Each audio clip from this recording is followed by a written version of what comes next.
Social history. Shall I introduce you, or are you going to introduce me? Good evening. Thank you for coming. Welcome to Waterstones. This is a sort of, pretty much, but not entirely, a friends and family occasion, although there are some people I don't know, so those of you I don't know, welcome, and those of you I do know, welcome. And I'm delighted that Harry Gratian, who I think probably most of you know, or at least recognise, a presenter of BBC Look North, is here tonight. He's going to grill me. Well, we're going to have a chat about the book that I wrote that came out 2 or 3 months ago.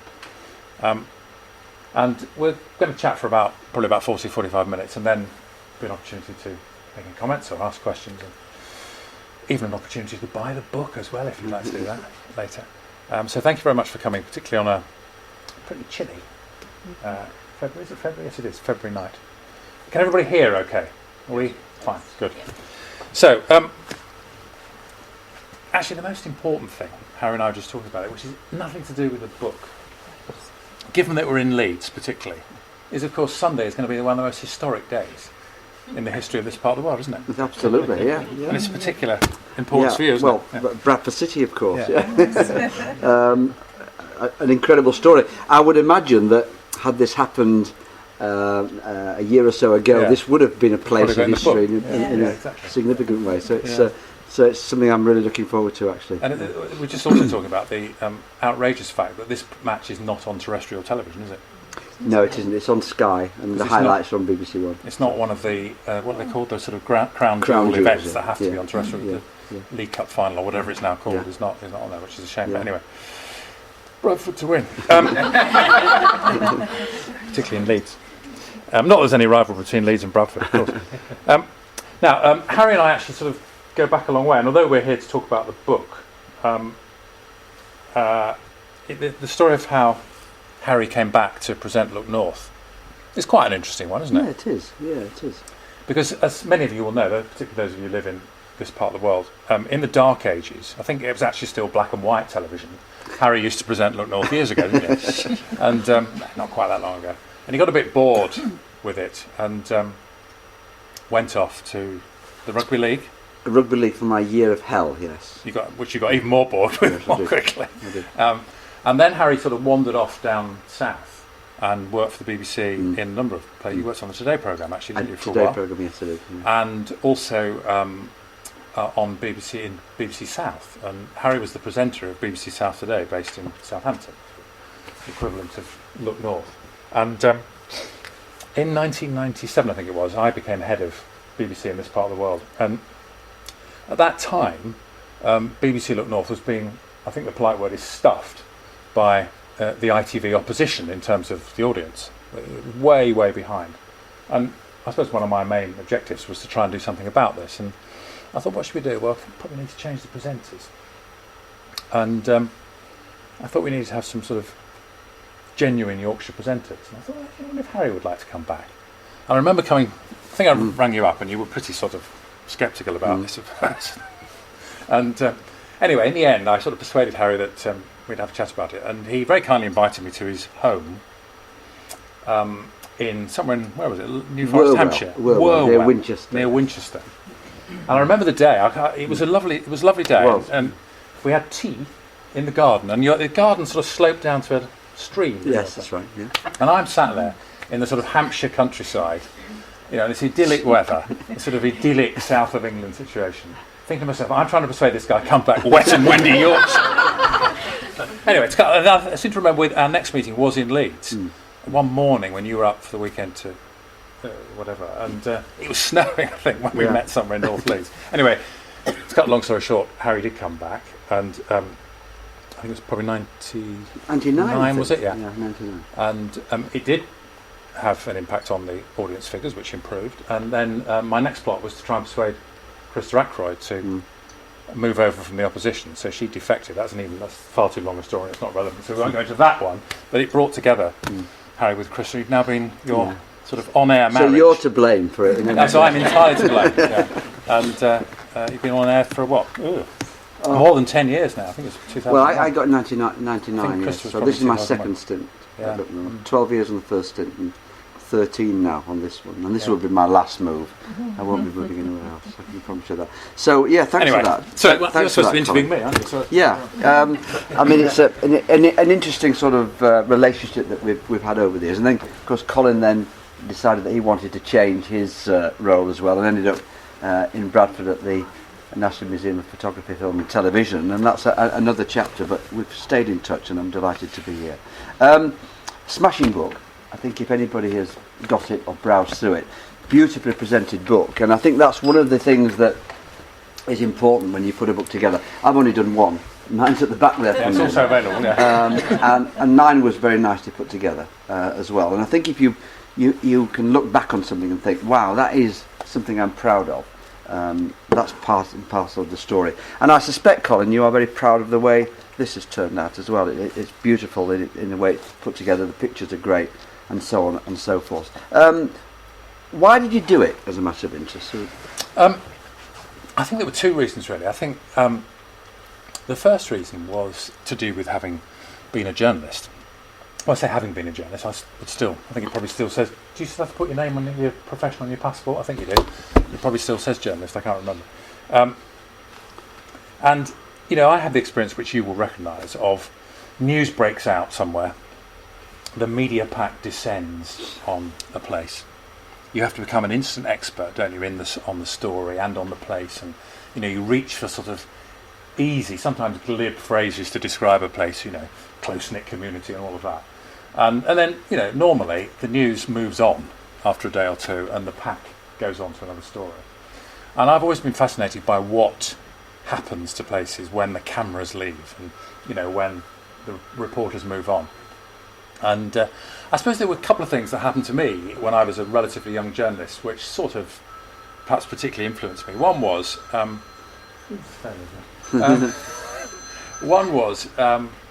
1984, and probably most of you won't even remember this.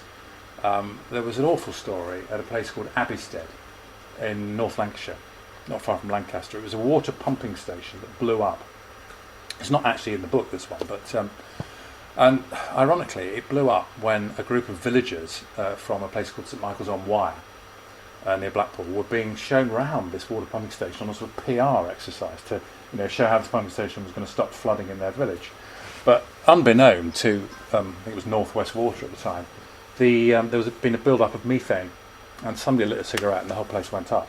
And about 28 people died, and lots of people were horribly burned. And I was involved in covering that story when it happened, and also covering the aftermath of it, and the subsequent legal case that was brought against North West Water, etc. And I got to know, you know, some of the victims quite well, and I got invited to some social events in the village where this happened. Not so much as Colin Philpott from the BBC, but just as Colin Philpott. And you get to see, you know, as a journalist, you do a lot of the time have to sort of slightly distance your own emotions, don't you, from stories. Otherwise, you get too close to stuff. So I suppose that was one thing. And the other thing that happened to me in 1986 was I ended up reporting on a train crash that I was involved in, which was a bizarre experience. I was on a train from London to Manchester, which crashed head-on with a Liverpool to London train in Staffordshire, where the Liverpool and Manchester lines meet, near Rugeley. It was a Friday night, there were busy trains. The driver of one of the trains was killed and about 70 people were injured. I was sort of thrown across, I was in about the fourth carriage. The carriage didn't go over, it sort of ended up with a funny angle, and I was thrown across the carriage, but I wasn't really hurt. And, you know, after the initial reaction, which you have is, you know, what can you do to help people? I sort of actually realised that actually one of the things I could do to help everybody was to remember I was a reporter. So I ended up reporting it, and I had this bizarre thing where I ended up going into, my mobile phones hardly existed in 1986, and you couldn't get a signal anyway. Actually, nothing much has changed really, has it? And I ended up going and broadcasting live into what was then the BBC 9 o'clock news from some rather bemused pensioners' front room to report. Anyway, so I suppose those two things probably made me particularly interested in and perhaps sensitive to, you know, the impact of news. And the other thing is a more general thing, which is nothing about being a journalist, which I think is that most of us, that we have that sort of curiosity to go to places where things have happened.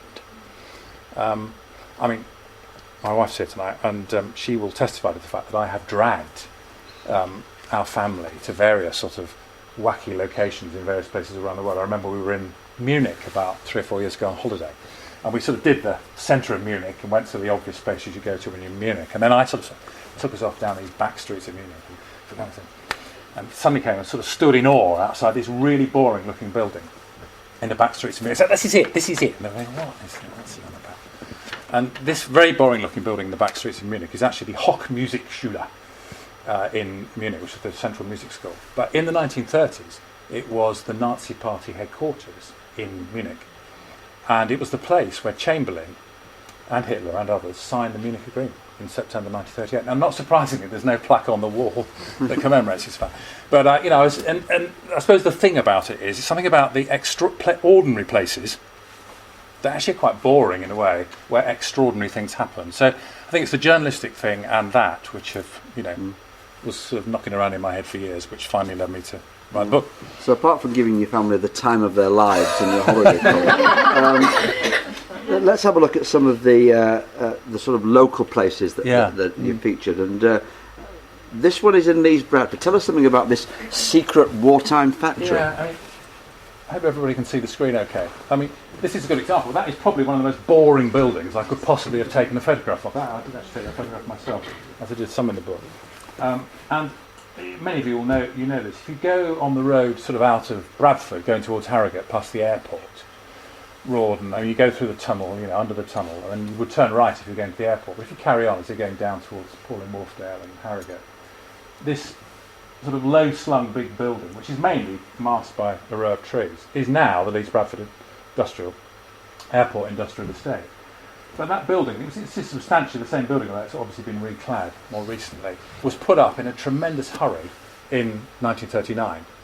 And there were a number of these put up around the country. They were called shadow factories, and basically they were aviation factories for the Second World War effort. But the really interesting thing about them is that they were camouflaged. And this is the only photograph that I've found, and it's not a very good photograph, of what it looked like in 1940. And that's basically the building. And as you can see, it's all camouflaged. So they had grass on the top of it. And they had mock animals and sort of mock bushes, and they changed the foliage to look different at different seasons.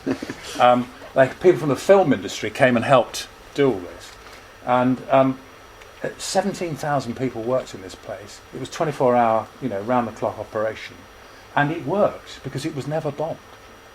It produced thousands and thousands of aircraft for, from 1940 right through to the end of the war. And it was never bombed. And I didn't include this fact in the book, but somebody told me when I was researching it that it was quite remarkable, because apparently what they did to get these 17,000 people into the place, there was a whole phalanx of buses that brought people from, Guiseley and all the surrounding towns. And they parked them just across the road. So actually anybody sort of observing would have been a bit of a giveaway. Why are there so many buses parked in the middle of nowhere outside Leeds and Bradford? But it's an example, and a particularly local one, of an extraordinary story in a very, very ordinary looking thing. And, millions of people, thousands of people will drive along that road without having any realisation that this happened in that particular place. So that's one of my favourites, actually. And another one, which is also not far from here, for those of you who know the sort of inner suburbs of Bradford, this is actually Idle in Bradford, the wonderfully named Idle, where there is indeed the Idle Working Men's Club, isn't there? There is. And the Idle Enterprise Zone, which is one of my favourites. And that is it's near the Five Ways roundabout. So if you're coming in sort of from Green Gates, Appley Bridge towards Bradford from that side, and now there's a Morrison's and drive-in McDonald's and one or two other things on a sort of small retail park. But that's how it looked some years ago, because that was the Jowett's car factory. Now, I'm not actually particularly interested in cars, but I do know enough about cars to recognise that Jowett's is a bit of a sort of cult brand. And Jowett's cars and vans, and they're really collector's items now, aren't they, were built there between 1919, I think it was, and the 1950s. And it's an example, and there are thousands of these around the country, aren't there, of places where we used to make things, where we now sell things. Now, the economists will tell you that maybe that doesn't matter, but it's an example of an industrial site which has completely vanished. I'm not sure the picture of them now, but those are Jowett cars look like. That's what they look like. Javelin and a Jupiter. Oh, stop there. And it's an example, and there are a number of these in the book, of not places where a particular sort of individual news story happened on a particular day, and there are a number of those, and we'll come on to those, but just where something happened in a place which was an important, human activity, which has now completely vanished and completely disappeared. And again, thousands of people drive up that road into Bradford and have no idea that that was there. And for those of you who know something about the site, actually it was Jowett's until the 1950s, and then it was what was it called? International Harvester. It made tractors there from 50s to about 83, and then it was demolished and subsequently became the retail park. So as people go in and buy their Big Macs, they're actually doing so where they used to make the car. And then a couple of others that are very sort of local to this part of the world. Not a brilliant picture, but I imagine most of you will remember that. This is the Holbeck Hall Hotel on the at the cliff above Scarborough. That's a slightly better picture of it. Which in June of 1993 literally slid into the sea. I mean, basically there's sort of erosion underneath, because of heavy rainfall. And this thing, if you remember, just slid into the sea in front of the world's cameras.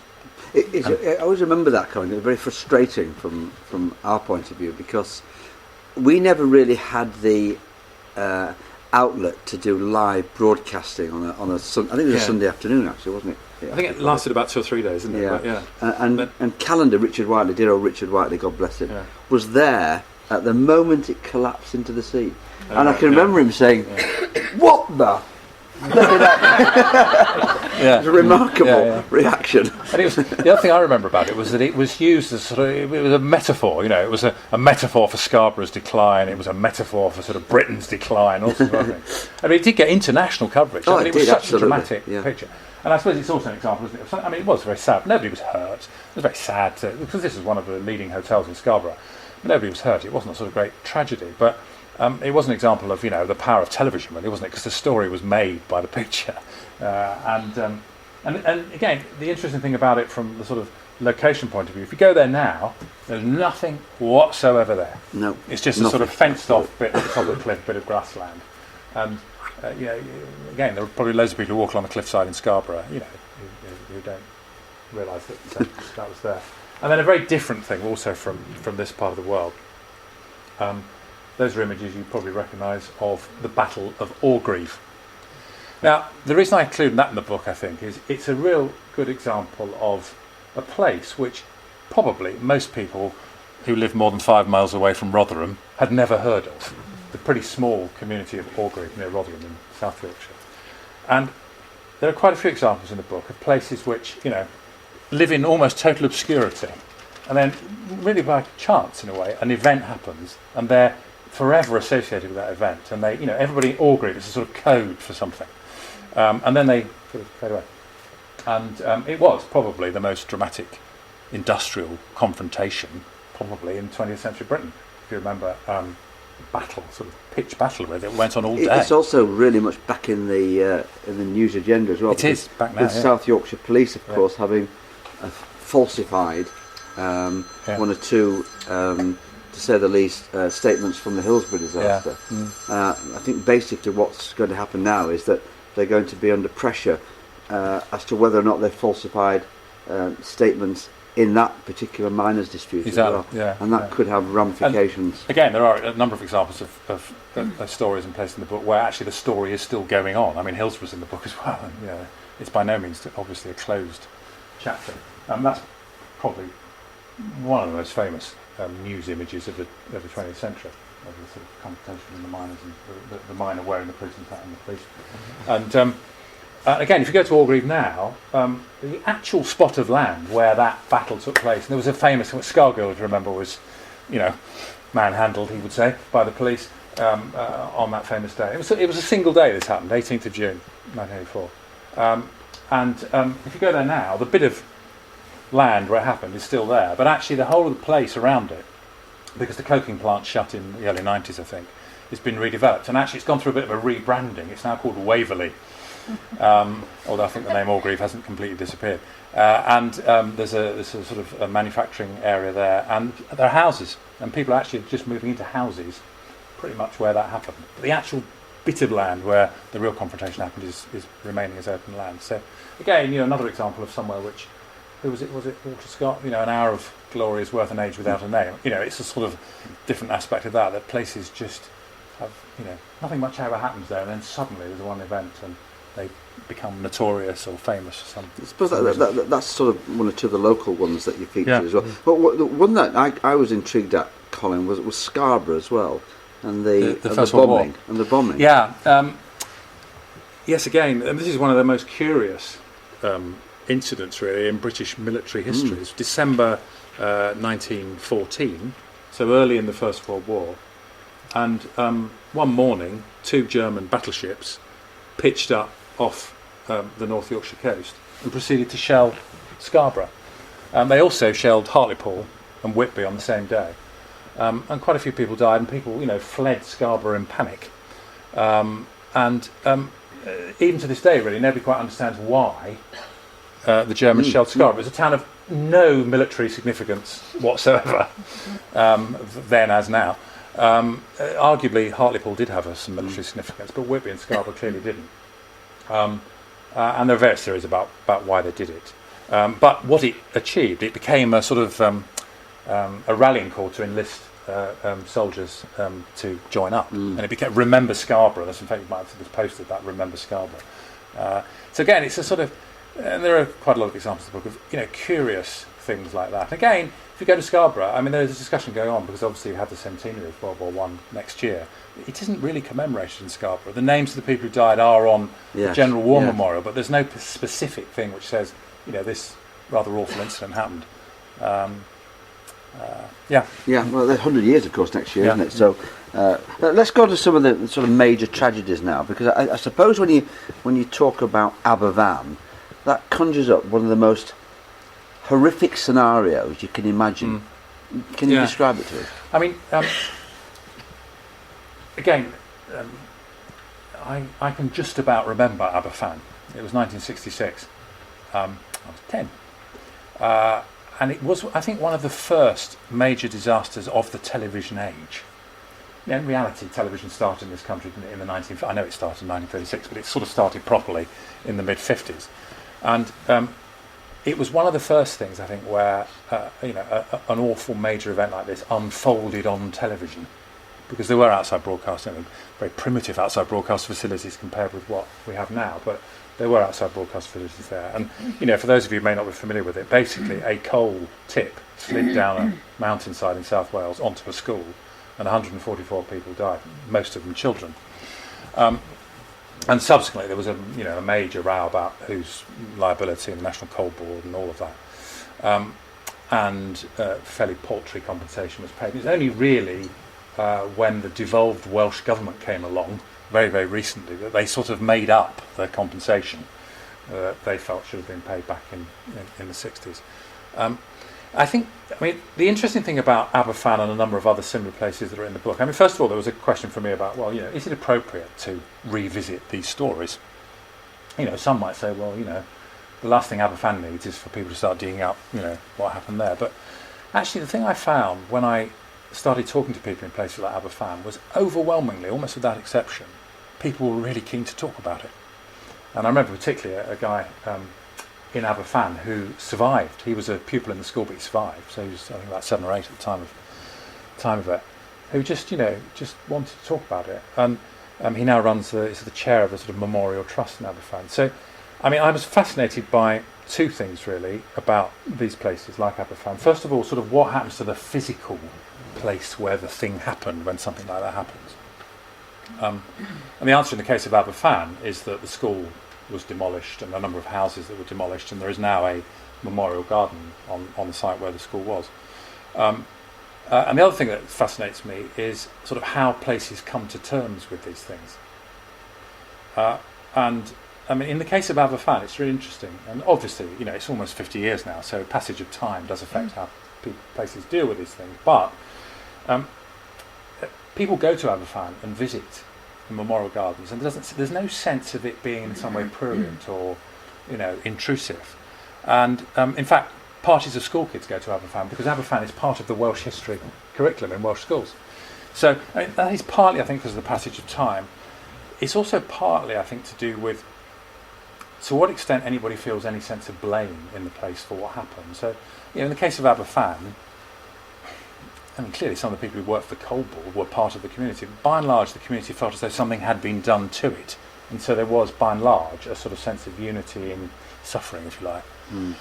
And therefore, maybe in a way, that is easier for people to come to terms with. If you, for example, compare that with Hungerford, which is also in the book, the massacre by Michael Ryan in the late 1980s. Now, of course, Ryan, the killer, was part of the community.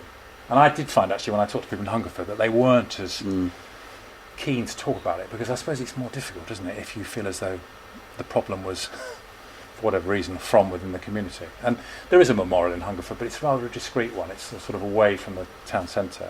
So you do get those sort of differences. So, yeah, it's another picture of the... You're talking about that being sort of the first television one. I think the next one that you're going to talk about, Colin, Lockerbie, was had that happened now, you can imagine what the coverage would have been like. It would have been non-stop for days, weeks, months, etc. Lockerbie was 1988, just if you remember, just before Christmas, which I suppose did add, if we're honest, some sort of poignancy to. Whenever it ever happened, it would have been a dreadful event, but because it happened 4 days before Christmas, there was an added sort of. And so it was 88, and obviously television technology had moved on a bit, but not to the extent of live from anywhere very quickly. And of course, it was in a very remote area in terms of. And I can remember actually, I was at the BBC Manchester Christmas party on the day Aberfan happened, and I think quite a lot of journalists were probably at Christmas parties and events, and so getting the sort of media thing into action. They couldn't get there quick enough, could they? I can remember one of the problems at Lockerbie, because it's quite a remote part, isn't it?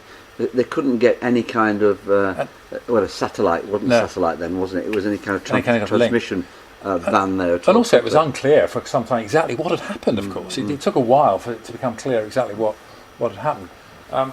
And again, Lockerbie, there was one particular man I spoke to who was involved in the sort of Lockerbie Trust that was set up after Lockerbie.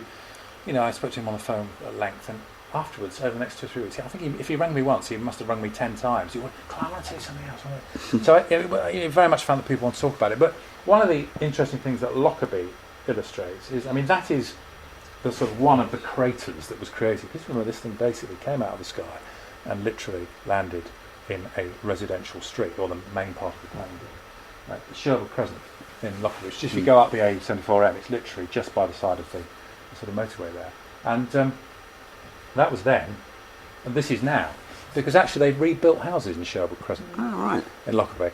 And, part of you thinks, this seems a bit odd back. This is a place where people literally were killed with a plane falling out of the sky on them 4 days before Christmas. How can you, just rebuild houses on the site almost as though nothing had happened? But actually, I suppose when you think about it a bit more, you think, actually it's a demonstration of the reality that life does indeed, even after awful events like this, go on. And in fact, what you can see there is there's a sort of memorial, little bit of a sort of memorial garden there.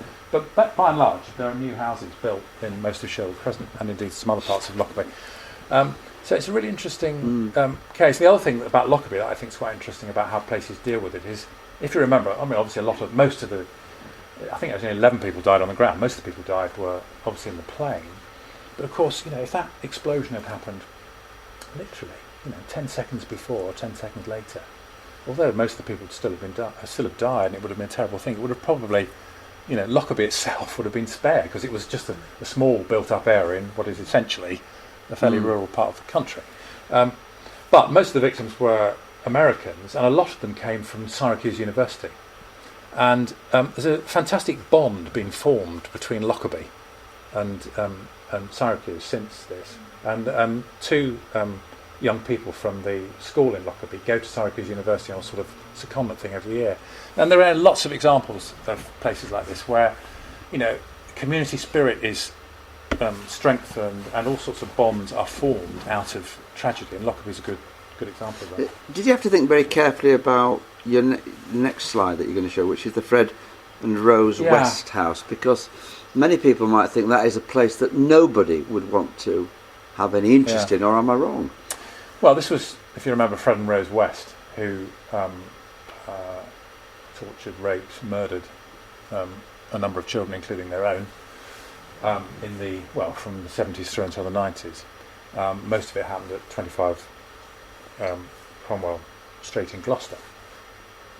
And I mean, it is an example of how, most of the places that I feature in the book where something, broadly speaking, terrible happened, actually, in some way or other, the place is still there. Or, as with Lockerbie, houses have been rebuilt over. But in Gloucester, they went to extraordinary lengths to obliterate, really, all memory of it. That is sort of what it looked like as I read it. Basically, what the local council did was they bought up number 25, they bought up the adjacent house, they demolished them both, and they literally pulverised the remains and buried them somewhere, I think probably without telling anybody where they buried them. They then had a public consultation, decided, well, what are we going to do with this sort of hole in this street in Gloucester? And that's what they did. They decided not to have any plaques or any memorials because there was a fear that it would somehow be a bit of a macabre thing and attract perhaps unwarranted attention. And so they simply turned it into a walkway between the street and the adjacent street. And there are, it's not in the book, but the house in Soham, where Holly Wells and Jessica Chapman were, likewise the house was demolished. The gym at Dunblane, demolished. And I suppose there are some things which, maybe it's particularly for something to do with children and young people, or the events are so, by any measure of looking at them, awful, that there's something about the physical location which is forever, so you just have to get rid of it. But actually those things are quite rare, I think, compared with most of the places where tragedies happen. Should we move on to some of the iconic places which have now disappeared? And this is what? Crystal Palace? This is Crystal Palace. I suppose in reality this is probably the one place that is the most sort of poignant and special for me, and it, in a sense, was probably the place that originally gave me the idea for writing the book, partly because I actually grew up not that far from this. This is the Crystal Palace in South London, and as some of you will know, originally it was put up for the Great Exhibition in Hyde Park in 1851, and originally intended as a temporary structure. But it was quite popular and people rather liked this, so to cut a long story short, they decided they would take it down and then rebuild it. And they rebuilt it on what was then a pretty sort of barren hillside, about 10 miles or so to the south of London, and sort of the area that's now known as Crystal Palace, or Sydenham Hill, I think it was called at the time. And this was a building of truly gargantuan dimensions. It was about half a mile long, entirely built of glass, and it was almost like a sort of Disneyland before its time of the Victorian age, and everything happened in it. There's organ recitals, concerts, dog shows, scout jamborees. And sort of culture from what you might describe as highbrow to quite lowbrow. And it was very well known for having very, very dramatic firework displays that used to happen there every week.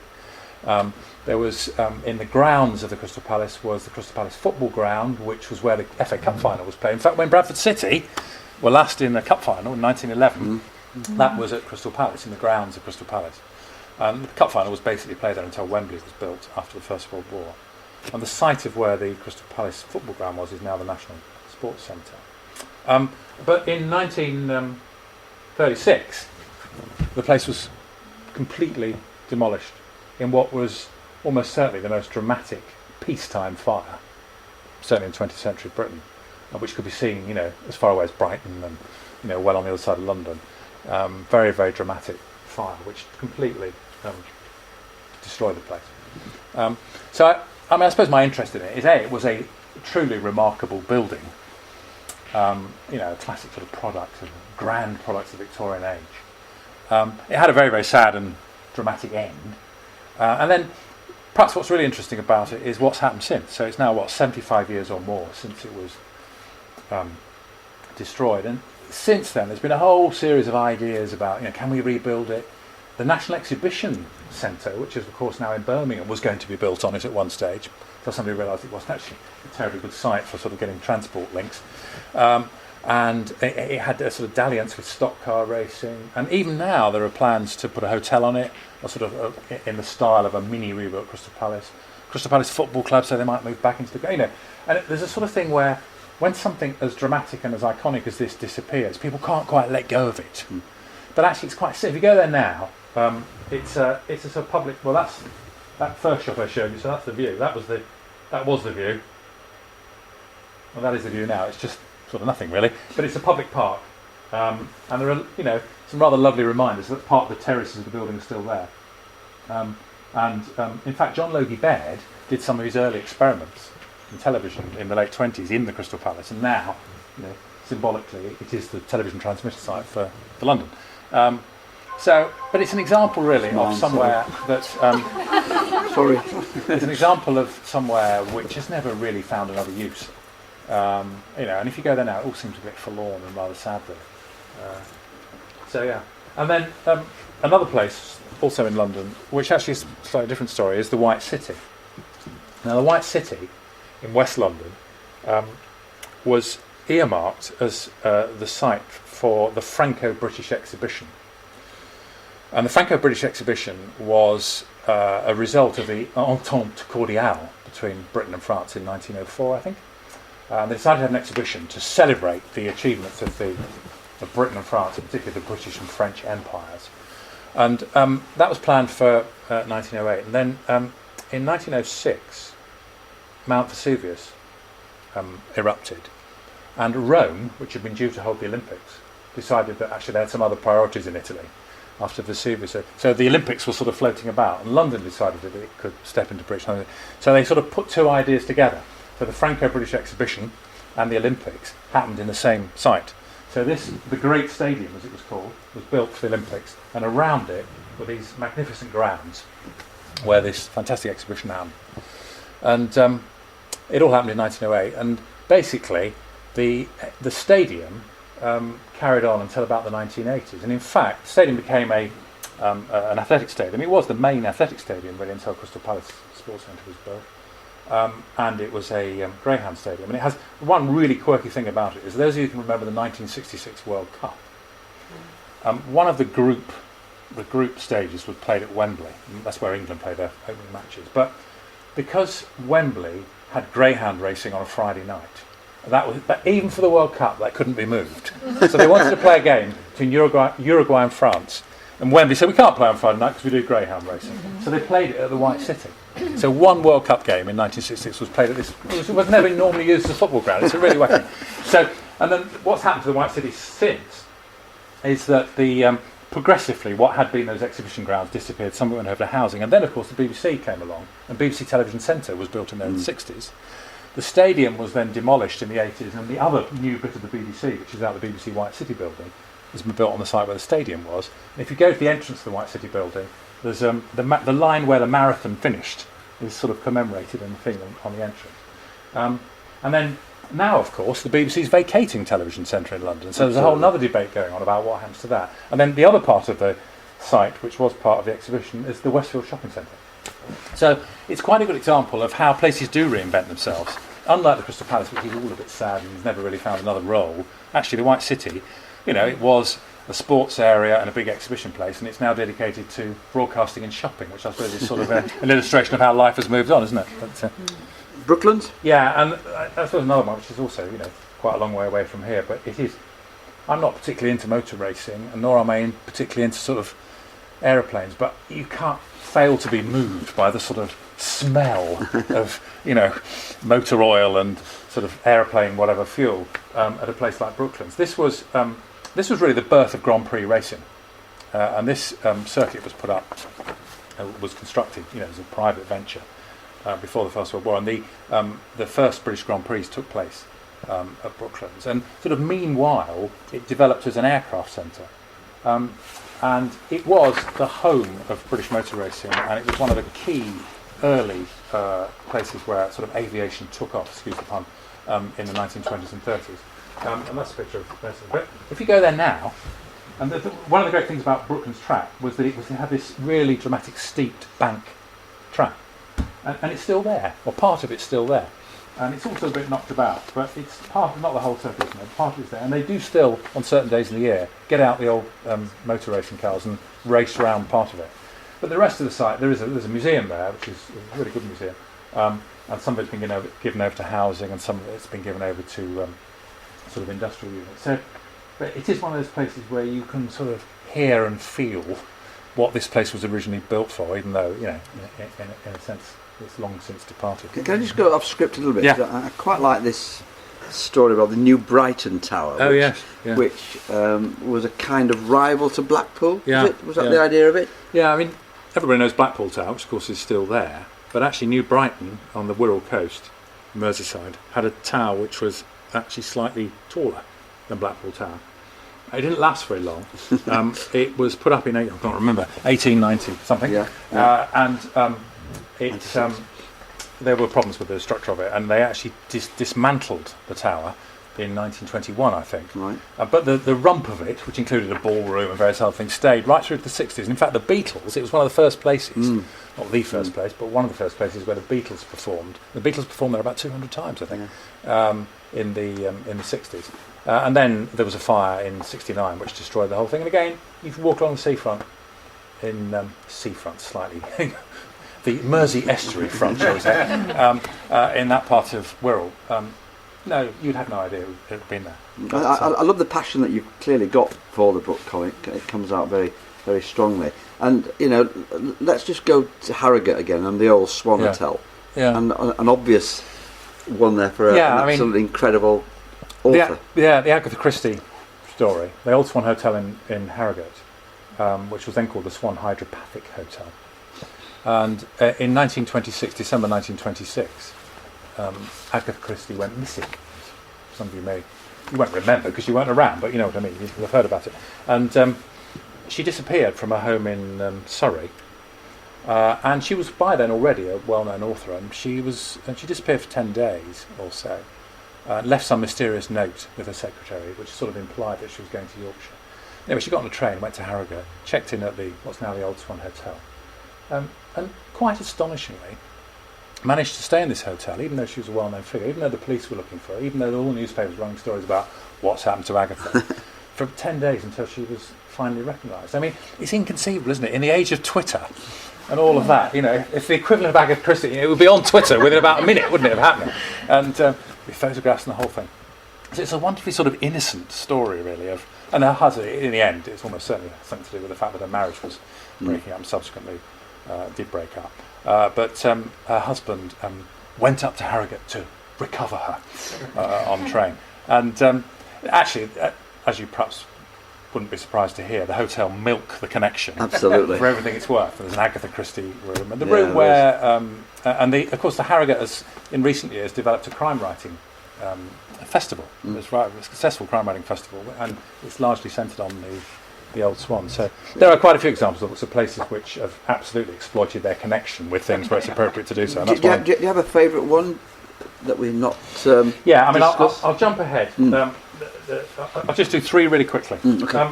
That is the Finsbury Park Astoria. If you get on the train to go to King's Cross, you can see it just before you, sort of opposite where the Emirates Stadium is, just on the other side. And it was the Rainbow Theatre, and it's where Jimi Hendrix set fire to his guitar. So it's one of those events which is really of no significance whatsoever. But it's one of those events which, if everybody who claims to have been there had really been there, you know, this place would have had to been the size of Wembley Stadium. And it's now the headquarters of the Pentecostal church. So that happened there. This is a field in the Isle of Wight, right on the northern coast of the Isle of Wight, where in August 1969 Bob Dylan appeared. Bob Dylan went to the Isle of Wight Festival in '69. Even though he lived in New York State, right close to where the Woodstock Festival was happening, he shunned Woodstock and somehow persuaded to go to the Isle of Man. And about 300,000 people turned up. There were hardly any toilets. And this, you know, this field has now just gone back to being a field. But that happened there. But I think probably my sort of complete and total favourite in the book is this one. It's a rather boring picture, but it's the story of the snail in the bottle legal case. And it concerns a cafe, which is no longer there, in Paisley, near Scotland. And on Sunday the 26th, I think it was, of August, 1928, two women went into this cafe to have a drink. And one of them ordered ginger beer, and when the ginger beer was poured into the glass, a decomposed snail came out of the bottle. And it led to a legal case, which ended up in the House of Lords 4 years later in 1932, called Donoghue and Stevenson, the two parties to the case. And basically, if there are any lawyers here, if I get this wrong, please forgive me, but basically it established the principle that up to that point, really, if you wanted to get legal redress in a situation like that, you only really could bring a claim against the person with whom you had a direct contractual relationship, so in that case the cafe owner. But what this case, broadly speaking, established was a liability from the manufacturer of something to the ultimate consumer, which hadn't really previously existed in law. So it's a really important case. It's so important. I mean, lawyers salivate over Donoghue and Stevenson because it's such an important case establishing this legal principle. Such that last year, 2012, which was the 80th anniversary of this case coming to the House of Lords, there was previously a small plaque there. They put this really sort of posh plaque which explains the whole case on this bit of sort of street corner in Paisley. And lawyers, I'm not joking, from all over the world came to a conference in Paisley to talk about the implications of Donoghue and Stevenson, had a big march down the street, where I put pictures in the book. And it's just wacky. But I suppose the real reason it appeals to me is it's a personal thing, because I did study law when I was at university a long, long time ago. And my main tutor was actually a real sort of international expert in the law of tort, which it's all about. And he was so enthralled by Donoghue and Stevenson that he had two cats and he named them Donoghue and Stevenson. And then in the 1970s, while I was at university, another case came along which sort of extended this principle of liability in a quite dramatic way. It was a case involving a block of flats in Wimbledon which had subsided.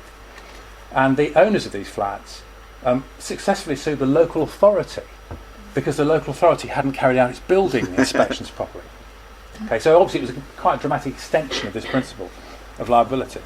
And my law tutor, sadly no longer because he died last year, was absolutely outraged. He said, this is a ridiculous extension of the law. We can't, it's going to open up all sorts of flows.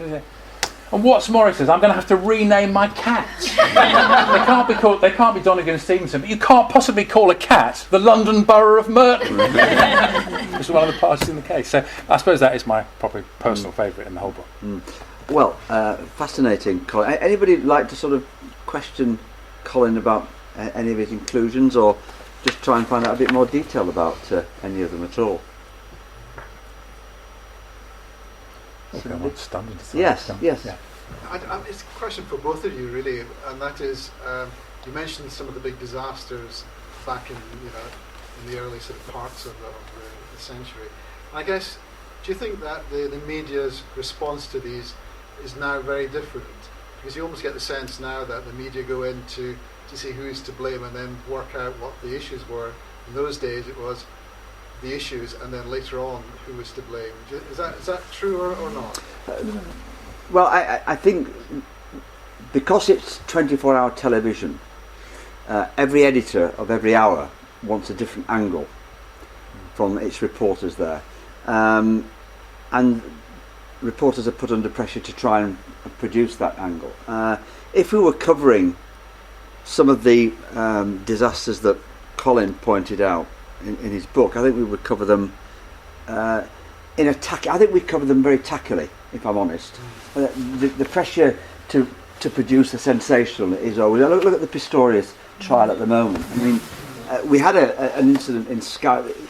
Television cameras are banned in the court, but Sky had a reporter using a mobile phone to give a piece to camera, saying, well, this is very exciting.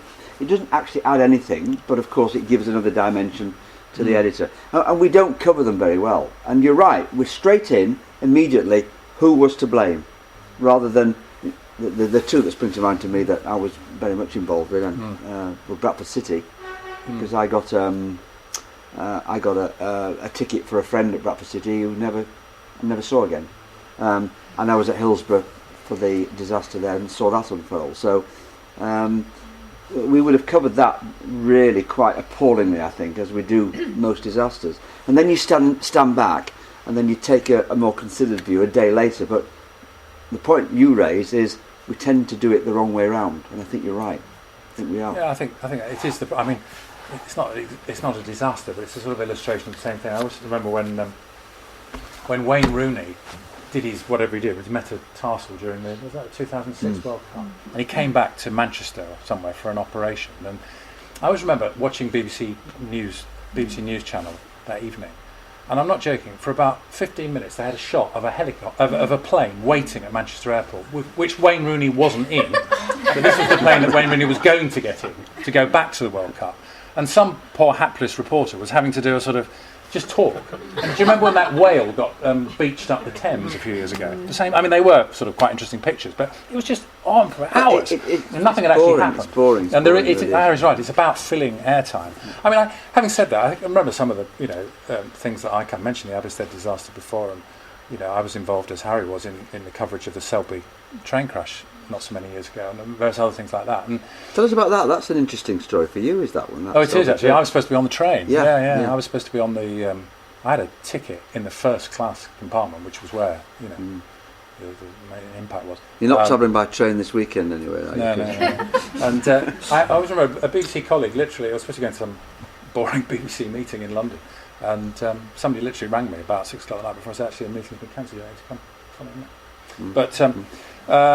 But I mean, even with disasters that I can remember being involved in the coverage of years ago, before we really had that sort of live ability to go live from something almost anywhere, almost straight away. There were still examples, I'm sure, of where people speculated, because people do want to know, don't they? If something happens, people want to know, why did it happen? I can remember you and I taking you don't know whether you remember this, Colin, but we did a hunch. Do you remember Galatasaray and Leeds United? Oh yes, yeah. And I remember coming to you and saying, I've been told there's going to be some trouble over there. Yeah. And then you said, okay, go. You wouldn't normally have sent me. And of course 2 Leeds fans were murdered. Yeah. And we were there on the scene. And that's how, when you get a hunch about something's going to happen, you've got to do it. But then, of course, you get the other side of it when the relentless news goes in, and we're doing the same thing. I remember being on the air at 2 in the morning, 3 in the morning, 4, saying exactly the same thing as I did for 2 or 3 hours without doing anything. When I first started, and even when Harry first started, television was sort of structured, wasn't it? You had a sort of lunchtime news, then you had the tea time news, and then you had the evening news. So there was a bit of and of course, when I started, certainly when Harry started, it was still being shot on film. So actually one of the things that did was, looking back on it, it's unbelievable, but of course you had to have the film process, so there was a bit of thinking time, wasn't there? And there was a bit of time to actually sort of think, hang on a minute, how are we going to put this story together? Whereas now, I'm no longer directly involved in it, but it's about doing something instantly. And of course, literally in the last few years, the arrival of Twitter and all of that's added yet another dimension. On this now, I've got a thing that is an app which I don't know how to use, thankfully. Which I could film you all now. I could then send it immediately to the hub in London, and that could be on the air in 20 seconds. Yeah, and that's an app that's on there. Yeah. But as I say, I don't know how to use it, so. So you're safe. Can I just ask on what basis you determined the selection for the things that you put in the book? Yeah, I mean, there are about 90 places and stories in the book, and they were chosen in the end from a final list of 250, which itself actually was from an even longer list, because there are literally thousands. Even if you're just confining it to Britain, because actually originally, when I originally had the idea, I had examples from other parts of the world as well, but publishers said no, just concentrate on Britain. And in fact, we excluded Ireland. We had a row about Ireland, but that's another story. So it's England, Scotland, and Wales. And in the end, the selection was based on the strength of the stories, the availability of pictures, and there were quite a few stories that I wanted to include. I'll just tell you one of them briefly in a minute, which I had to exclude because the publisher's view was the pictures weren't good enough. I obviously wanted to spread it around the country, so there's a reasonable spread, although to a certain extent it's a bit biased in favour of parts of the country that I've lived in or worked in or know quite well. But also I wanted it to be a bit like the news, in the sense that it wasn't all going to be about death and destruction. And actually there's a range of different places in there, of different types of news, so, hence the Isle of Wight Festival and all those sorts of things. So that's really how we chose it. There was lots, but one particular one, I thought about this today, but didn't get in, is if you go on the Docklands Light Railway and get off at, I think it's Custom House Station, and walk about 10 minutes down a sort of boring, middle market suburb of East London, and you go on this road and you go down these terrace streets which have got sort of Victorian, Edwardian terrace houses, and then suddenly you come to a point where all the houses start becoming 1970s houses, 1970s blocks of flats. You say, look, it's a bit odd. And the reason it's a bit odd is that these 1970s blocks of flats have been built on what was a football ground. And it was, at one stage, the biggest club football ground in England. It could hold 120,000 people. And it was the home of a club called Thames FC, who were created in the late 1920s. In the late 1920s, there were several examples of where entrepreneurs built a stadium and then created a football team to fill the stadium, sort of rather than the other way around. And they also had greyhound racing. Actually, Stamford Bridge, Chelsea's ground, was built like that. And there was a ground at New Brighton that you mentioned. And this ground was built in East London. It was called the West Ham Stadium. It has nothing to do with West Ham United. That's a different place. And they built this, and Thames FC got into the league. And this was a stadium that could hold 120,000. Wow. They only got an average crowd of about 3,000. And they folded after 2 years. And it carried on being a speedway stadium right to the 70s. In fact, they had Speedway Internationals there. In the 70s, it was demolished. And then they built these houses on it. And the only telltale sign is that some of the streets are named after speedway stars. And there's hardly any pictures of it, which is why I didn't get in the book. But there are lots of examples of things like that where there is really no trace of something which actually was quite remarkable at its time. Well, look, it's been a fascinating hour. I hope you agree. And the nicest compliment you can pay to Colin is if you haven't bought the book, please buy it now, because that would be great. Well, even if you have, you can buy another one. Yeah, buy another one, yeah. It's a good present, isn't it? Yeah. Round of applause for Colin. It's been fantastic.